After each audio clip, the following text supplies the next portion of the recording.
25일이고요. 오늘은 삼천대천세계 원만 보신 부처님께 공양을 올리는 날입니다. 여러분들께서 그 법당에 가시면 불상이 있고 또 법당에 이렇게 가면 탱화가 있는데 보통 이제 사람들은 탱화하고 불상을 보면 부처님이 계시는 듯 생각하면서 예를 갖추고 또 삼배도 드리고 합니다. 거기 계신 부처님께서 과연 여러분들의 말씀을 듣거나 여러분들의 발언을 들으시거나 또 여러분들이 어떻게 살고 계신지를 또 가늠해 보시거나 하는 그런 일을 여러분들 정말 하신다라고 생각을 하나요? 안 그러면 그냥 우상이구나.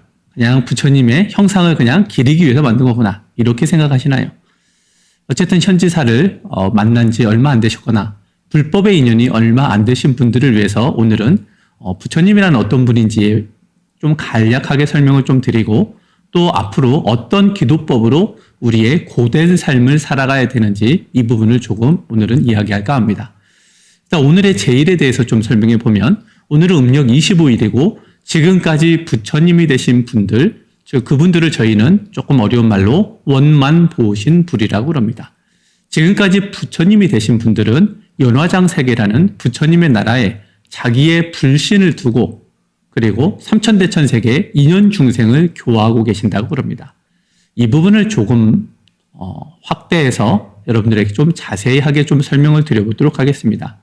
어쨌든 영산불교 현지사의 이 가르침의 핵심은 부처님은 계신답니다.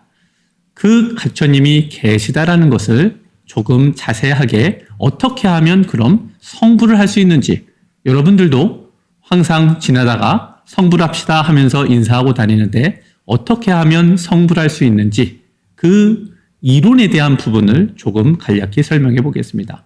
음력 25일이면 삼천대천세계의 모든 원만 보신 불, 다시 말해서 연화장세계에 장신의 불신을 두신 분들, 그 부처님들께서 현신하셔서 공양을 받으시는 날입니다. 그러면 나도 성불을 하면 음력 25일이 되면 원만 보신 불을 구족하고 오늘과 같은 날 함께 공양을 받으실 수 있다라는 거가 되겠죠. 그러면 성불, 부처님이 되신다. 또 내지는 앞에 불상과 탱화에 예를 갖춘다라는 의미는 어떤 의미일까요? 이것을 갖다가 여러분들 조금은 어렵지만 그래도 한번 이해할 수 있는 범주로 이야기를 좀 드려보면 수행자가 태어나서 한 단계 한 단계 영적인 성장을 갖습니다. 이렇게 영적인 성장을 가질 때 우리가 사는 이 인간 세상도 있고 이 인간 세상을 중심으로 해서 우리 광명만덕 태사부님의 연불 삼매라는 수행 일기를 바탕으로 말씀드리면 무심삼매, 세상 그 모든 어떠한 것에도 끄달리지 않는 상태, 마음의 머무르지 않는 상태를 수행을 되면 무심삼매로 하늘 천상, 하늘도 큰 하늘이 6개가 있고 작은 하늘이 큰 하늘 안에 9개씩 있어서 6개 하늘 안에 9개씩 작은 하늘이 다 곱해지면 54 하늘이 있습니다.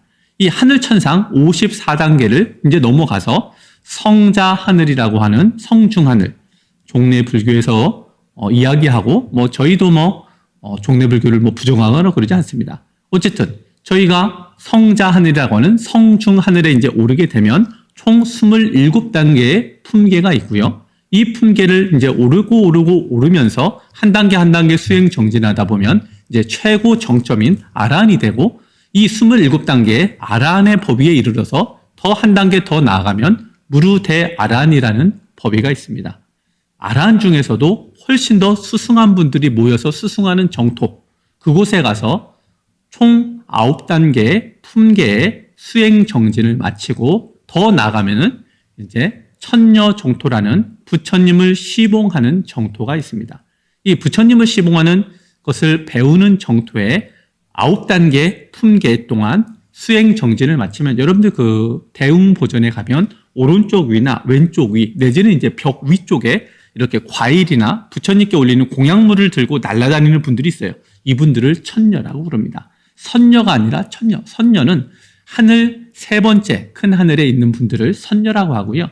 천녀라고 하는 분들은 아라한 이상의 성자입니다. 이분들은 신통력도 대단한 분들이고 대신 이분들의 역할은 지금까지 불과를 증하신 부처님들, 아까 말씀드린 원만 보신 부처님들을 시봉하는 역할, 보좌하는 역할을 하시고 그 단계를 한 단계 한 단계 밟아서 9단계를 다 통과하고 나면 서방정토 극락세계로 들기 전에 이제 극락세계에 왕생할 만한 자격이 있는지를 가늠해보는 정토대기라는 곳에 가고 거기를 이제 넘어서면 우리가 늘 이야기하는 아미타 부처님의 나라 서방정토 극락세계에 이르게 됩니다.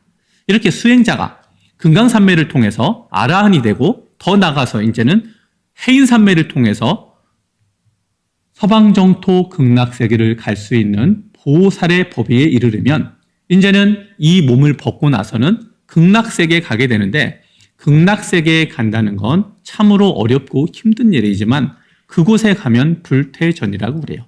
왜 그러느냐? 지금까지 여러분들은 우리 자제만영 큰 스님의 법문을 많이 들으셨기 때문에 많이 아시겠지만 혹여라도 현지사를 온친 이 방송을 보신 지 얼마 안 되시거나 내지는 불법의 초심자 같은 경우에는 이 말을 조금 알기가 조금 어렵습니다.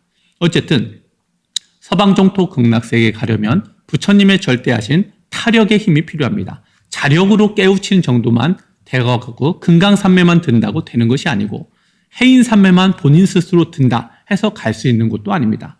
우리 부처님께서 어떻게 해주셔야 되냐면 우리 몸 안에는 영혼의 몸뚱이라고 하는 영체라고 하기도 하고 영혼체라고 하는 몸뚱이가 총 4개가 존재합니다. 그래서 이 4개는 어머니 뱃속에 들어갈 때 40대에 윤회하는 내가 총 3가지, 세 몸이 겹쳐진 상태로 들어가는데 저희는 현지사에서는 편의상 1번 영체, 2번 영체, 3번 영체라고 그럽니다. 이 1, 2, 3번 영체는 저희가 바로 전생에 살았을 때 40대의 모습을 하고 있고 이 40대의 모습을 하고 있는 영혼의 몸뚱이가 이제는 어머니 뱃속에 잉태할 때 정자난자가 만날 때 들어가게 되면 그 다음에 벌어지는 일이 이제는 세포 분열을 통해서 10달 동안 성장할 때 이 거짓 몸뚱이는 10달 동안 성장을 하고 그 거짓 몸뚱이와 40대의 1번, 2번, 3번 영체를 접합체 구실을 하는 4번 영체라고 하는 4번째 몸뚱이가 같이 생성된다고 그럽니다. 이 영혼의 몸뚱이가 같이 생성이 되면 결국 우리는 어떤 구조를 갖냐면 거짓 몸뚱이가 이렇게 인연 따라 만들어진 이 사바세계에 적응하는 몸뚱이가 하나가 있고 그 안에 1, 2, 3번이라는 윤회하는 나, 진짜 나의 몸뚱이와 거짓 몸뚱이를 이번 생 접합체 구실을 하는 4번째 몸뚱이가 있고 그 안에 3번째, 2번째, 첫 번째 몸뚱이가 겹쳐져서 들어가 있다. 여러분들 이해는 되시죠?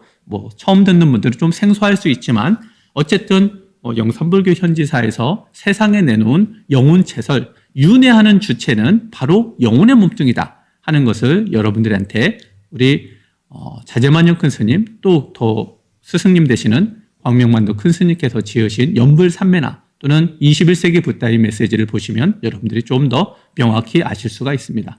어쨌든 이런 몸뚱이가 이 생을 다하고 나면 여러분들 이 거짓 몸뚱이는 벗지요. 그러면 이 안에 있는 영혼의 몸뚱이가 바깥으로 나와서 첫 번째 맨 가장 근본적인 몸뚱이라고 표현하겠습니다. 1번 영혼의 몸뚱이가 추가되어서 2번째, 3번째가 겹쳐 들어간 다음에 서방정토 극락세계를 가는데 서방정토 극락세계에서 영원히 살려면 좀 다시 말해서 거기는 빛의 강도가 엄청 강하고 센 곳이라고 그럽니다.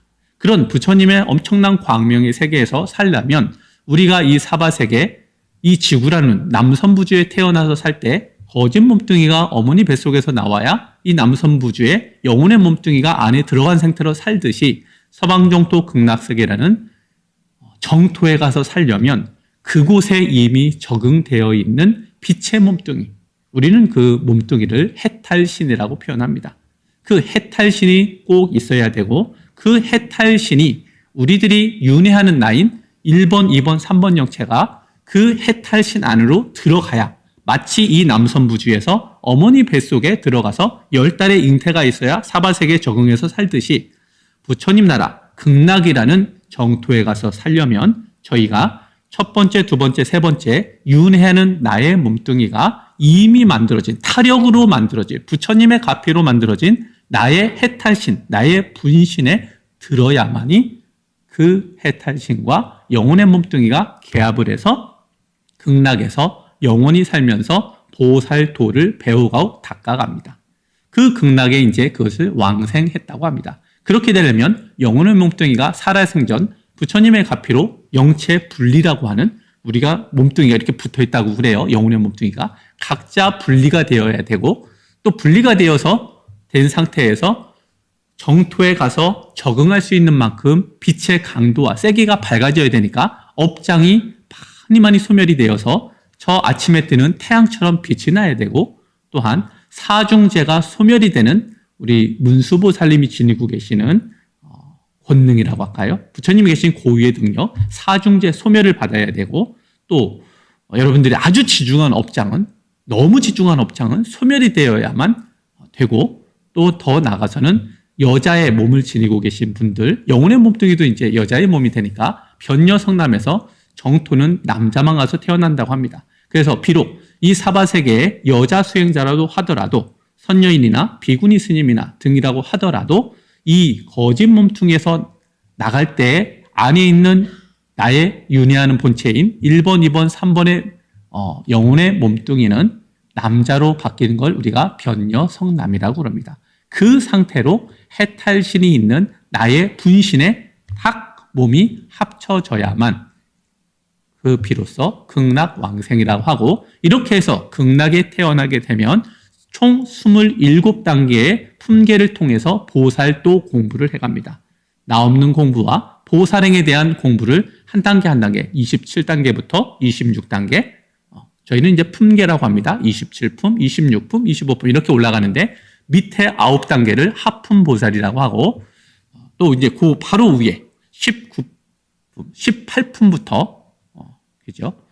밑에 27단계 중에 1품부터 9품까지, 10품부터 18품까지, 또 19품부터 27품까지 이렇게 나누어서 하품보살, 중품보살, 상품보살 이렇게 이야기합니다. 그 중에 맨 위에 1품보살을 저희가 최상품보살이라고 하고, 이 사바세계의 몸받아온 수행자가 해인산매를 통해서 부처님의 가피를 받아서 해탈신이 태어나고 영혼의 몸뚱이는 분리가 되어서 태양처럼 빛나는 가운데 지속적인 업장 소멸과 부처님의 가피, 또 경전 읽고 연불 정진하는 속에서 이렇게 영적인 성장을 지속적으로 이루어갑니다. 그래서 이제 더 영적인 성장이 더 이루어지면 동방만월 세계 약사 유리광 열애 부처님이 계시는 약사 정토로 갑니다. 정유리 정토라고도 하죠. 이 정토에서 27단계 동안 다시 의학 기술을 배웁니다. 우리가 말하는 양학, 또 내지는 한의학 이런 종류를 총망라해서 영혼의 몸뚱이를 고쳐내고 이 사바세계 중생들의 거짓 몸뚱이를 고쳐낼 수 있는 단계의 의학을 이제 그쪽에서 배우는데, 이분들을 상수보살이라고 합니다. 이렇게 해서 단계별로 성장해서 일품에 이르게 되면 이제 시험을 쳐가지고 불격을 갖춘 최상품 보살, 저희는 그렇게 이야기를 합니다.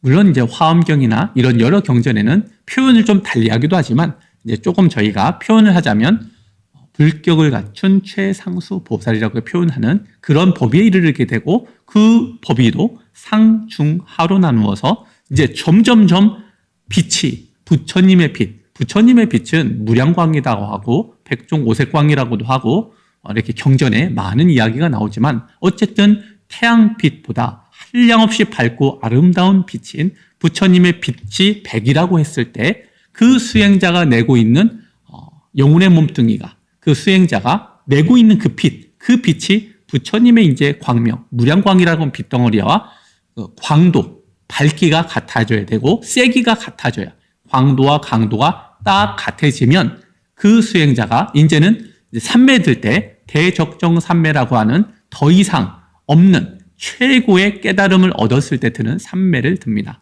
그것을 저희가 그 삼매를 들어서 그 깨달음을 구족한 걸 안욕따라 삼약삼불이라고 많은 경전에 이야기하죠. 어쨌든 이 법위에 이르게 되면, 이 수행의 단계에 이르게 되면 그 수행자는 부처님 몸에서 나오는 광명을 보시게 되고, 그 부처님의 상호를 있는 그대로를 보여요.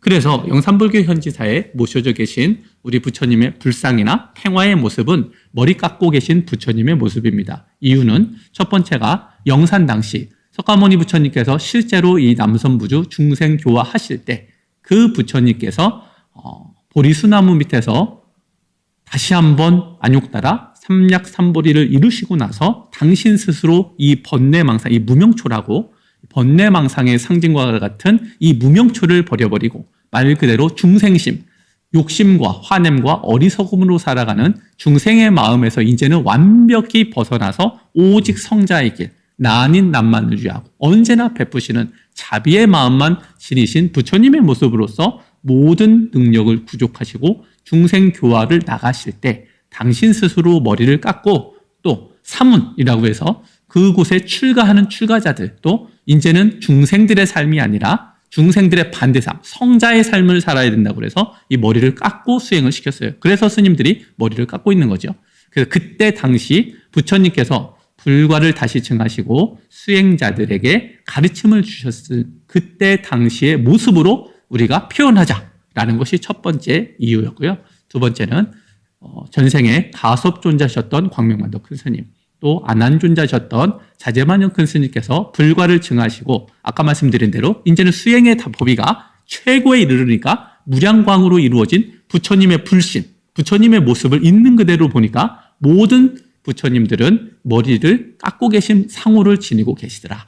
그래서 부처님은 계시다라는 뜻이면서 동시에 영산 당시 부처님께서 번뇌망상 모든 출가자의 목표인 이제 해탈을 얻기 위한 가르침을 해 나가실 때 머리를 깎고 사문을 출가자를 받았듯이 그때 당시에 그 부처님께서 머리를 깎고 계셨던 그때 중생 교화하실 때 모습을 우리가 탱화나 불상으로 담아야겠다라고 이렇게 저희는 생각을 해서 머리 깎으신 모습을 하고 있는 게 영산불교 현지사 부처님 상호의 모습의 특징이기도 합니다. 어쨌든 수행자가 이런 단계를 통해서 불과를 증하게 된다. 그래서 누구나 다 이 남선부주에 와서 하늘 54품을 넘어 성중하늘 27품을 넘어 아라한 하늘 9단계를 넘어가 천저정토 9단계를 넘어가고 서방정토 극락세계 27단계를 넘어가고 동방만월세계 27품을 넘어가서 불교 같은 최상수 보살로서 남선부주에 와서 단계별로 다 무심산매, 금강산매, 해인산매, 대적정산매를 통과하고 나면 나의 불신, 연화장 세계의 빛으로 이루어진 마치 서방정토 극락세계의 해탈신이 구족되어서 그곳에 영혼의 몸뚱이가 들어가서 영혼이 살 수 있듯이 부처님 나라, 연화장 세계라는 부처님 나라, 빛의 나라에 가서 1번, 2번, 3번, 4번 영체가 나의 불신, 영혼의 몸뚱이 말고 그 부처님 나라에 이미 그 수행자가 대적정산매를 통과했을 때 구족되어 있는 그 불신 안에서 영원히 살아갈 수 있는 상태로 이 사바세계에 있는 동안 다 구족을 하고 나면 이제 부처님 나라로 이 몸에 60년이 다하는 날 반열반 해서 그 부처님 나라로 가서 당신의 자기 불신하고 한 몸뚱이처럼 딱 개합하는 날, 개합하는 모습, 그 모습이 우리가 오늘 공양 올리신 모든 삼천대천세계 부처님들의 모습이더라. 여러분들 아시겠죠? 그걸 이제 경전에서는 30 이상 80 종우를 지니셨다라고 이렇게 표현하고요. 지복의 몸이라고 이렇게 표현하고 또 그 부처님들이 1100억으로 원하시는 만큼 놔두어서 불상이나 탱화가 저만이 되었을 때 그곳을 당신의 거소로 하시는 분들을 우리가 화신불이라고 이렇게 표현하고 또 청정법신 비로자나 부처님이라고 하는 최초로 불과를 증하신 우리 교조불세존 석가모니 부처님께서 저 부처님 나라에 이미 처음에 구족해 놓으신 그 삼천대천 세계를 당신의 몸뚱이로 하는 빛의 몸, 그 몸을 저희가 청정법신 비로자나 불이라고 하는데 불과를 증하면 부처님이 되시면 그 청정법신 비로자나 부처님 안에 나의 청정법신불을 두게 된다. 그래서 법신불과 원만보신불 그리고 화신불을 이렇게 삼신을 구족한 분을 성불했다라고 합니다. 여러분들 아시겠죠? 우리 참고로 21세기 붓다의 메시지나 또는 우리 연불산매 우리 광명만덕 태사부님의 일기를 여러분들이 보시면 조금 알 수 있을 것 같아요. 그래서 오늘 음력 25일은 이런 성불하신 불과를 증하신 그런 부처님을 모셔서 저희가 한 끼 공양을 사부대중이 올려드리는 날, 이날을 음력 25일 제일이라고 합니다. 다음에 저희들도 불과를 증하면 부처님 불호가 생기고 좌보처, 우보처를 배정받습니다. 그 일을 해주시는 분이 우리 교조불세존 석가모니 부처님이시고 증명하시는 분을 다보열의 부처님이시라고 하고 그 삼천대천세계의 모든 부처님께 선언하시는 분을 법보관장 보명열의 부처님이라고 그럽니다. 여러분들 조금 이제 어려운 말도 있고 처음 듣는 말도 있으시고 하시겠지만 이렇게 영산불교 현지사가 내놓는 이야기들은 이제 만자불교 영산 당시에는 우리 석가모니 부처님께서 직접 몸을 받아오신 이렇게 직접 몸을 받아오신 분을 저희가 응화신이라고 하는데 응화신으로 오셔서 중생을 교화하시면서 아라한까지 성장하는 모습 또 영적인 것은 무기 말씀을 하지 않으시고 답을 하지 않으신 질의응답을 하지 않으셨는데요. 그런 질의응답에 대한 그 부족했던 부분들을 이 21세기에 가섭존자, 안한존자가 오셔서 만든 이 교단에서 지금 여러분들에게 하나하나 알려드리고 있는 이 교단이라는 점 여러분들 조금 이제 어려운 말이기도 하지만 좀 그렇게 하고요. 그다음에 오늘 제가 어떤 공부를 해서 이 사바세계를 살아가야 되는지 사실 이제 이 부분을 이제 말씀을 드리려고 시간을 좀 했는데 시간 관계상 많은 말씀 드리기는 조금은 어렵고요. 제가 또 다음에 음력 8일이나 음력 5일이나 2년 따라 또 여러분들에게 소참법문을 하게 되면 그때 다시 조금 더 구체화돼서 예를 들어서 석가모니 부처님이나 뭐 다보열의 부처님은 업장 소멸을 위해서 하시는 부처님 공부 또 속세를 살아가는데 보통은 우리 관세음 보살님이나 병고가 있는 분들은 약사 부처님 그리고 뭐 속세 소원이 깊은 인연을 맺으셔야 되는 분들은 관세음 보살님이나 지장 보살님 공부를 통해서 저희가 속세 소원을 성취를 이루어가는데 조금 더 구체적이고 자세한 얘기는 다음 소참법문 때 하기로 하고요. 마지막으로 부처님의 말씀을 전하면서 여러분들 마무리해 보도록 하겠습니다. 제가 생각보다 조금 빨리 해서 여러분들 조금 더 많은 얘기를 좀 해드리려고 그랬는데 시간 관계상 예전 영산 당시에 부처님께서 중생들이 가져야 될 이익에 대한 부분을 이렇게 법문하신 적이 있습니다. 부처님께서 범천왕이라는 분에게 이런 말씀을 하신 적이 있습니다. 고통을 없애고 모든 악을 벗어나 탐욕을 떠나 자유를 얻고 은혜와 사랑의 굴레를 벗어나 지혜로서 법을 전하느니라. 나의 이익을 얻기 위해서 전함도 아니고 명예를 얻기 위해서 전하는 것도 아니고 오직 중생을 가엾게 생각하여 지혜로서 법을 전하느니라. 다시 말해서 부처님께서 우리만 부처님 법을 알고 있지 말고 한 중생이라도 한 사람에게라도 부처님의 말씀을 전하기를 바라십니다. 그것은 나의 이익도 아니고 나의 명예를 위해서도 아니고 오직 중생을 가엾게 생각해서 지혜로서 법을 전하는 일이 아주 중요하다. 그게 결국은 중생들의 이익이 되고 나의 진정한 이익이 된다. 여러분들 한 사람이라도 한 중생이라도 불법으로 이끌어서 그 중생이 남은 삶을 바르고 착하게 살아가고자 했으면 합니다. 자, 여러분들 올해 달력에 광명만덕체사부님의 연불삼매일을 보면요. 부처님의 법은 진실하여 법답고 믿고 따를 수 있는 정법이니라. 게으르지 말고 의심하지 말아라. 부처님 법은 진실하여 법답고 믿고 따를 수 있는 정법이니라. 게으르지 말고 의심하지 말아라. 또 여러분들 달력에 다 있습니다. 세상은 늪지대 같아 나를 버리기 쉬우니라. 삿된 마음 일어나면 스스로 경계하고 따르지 말아야 하느니라. 여러분들 이제 착하라고 왜 불법을 만나서 공부합니까? 그러면 착해지라고. 여러분들 사실 이 부분을 조금 더 길게 설명할 수도 있지만 시간 관계상 부처님 말씀만 그대로 전하겠습니다. 삿된 마음이 일어나면 스스로 경계하고 따르지 말을 줄 알아야 된다. 또 부처님 공부하는 목적은 착해지려는 데 있다. 부처님 가르침은 진실하고 참된 길이다. 이 연불삼매 우리 광명만덕 큰 스님께서 부처님께서 직접 하신 말씀을 듣고 적으신 것을 저희가 간략하게 저희 요 달력에다가 옮겨놓은 겁니다. 부처님 공부를 하는 목적은 착해지려는 데 있다. 부처님 가르침은 진실하고 참된 길이다. 자, 끝으로 남에게 베풀 때는 두 마음 갖지 말고 기쁜 마음으로 주게나. 좋은 것은 남을 주고 나쁜 것은 내가 갖는 것이 착한 것이다. 남에게 베풀 때는 두 마음 갖지 말고 기쁜 마음으로 주게나. 좋은 것은 남을 주고 나쁜 것은 내가 갖는 것이 착한 것이네. 여기서 두 마음이라는 건 주어서 기쁜 마음 외에 줌으로써 내가 이익을 얻으려는 마음은 내려놓아야 된다. 순수하게 그 사람을 위해서 줄 알아야 된다. 그래야 착한 사람이다. 자, 여러분들 우리 착한 사람 돼서 성불해서 우리 부처님 나라에 자기 부따를 구족한 성불한 큰 수행자, 대수행자가 되도록 노력합시다. 자, 마치겠습니다. 다음 시간에 또 인연 따라 뵙겠습니다. 자, 연불합시다.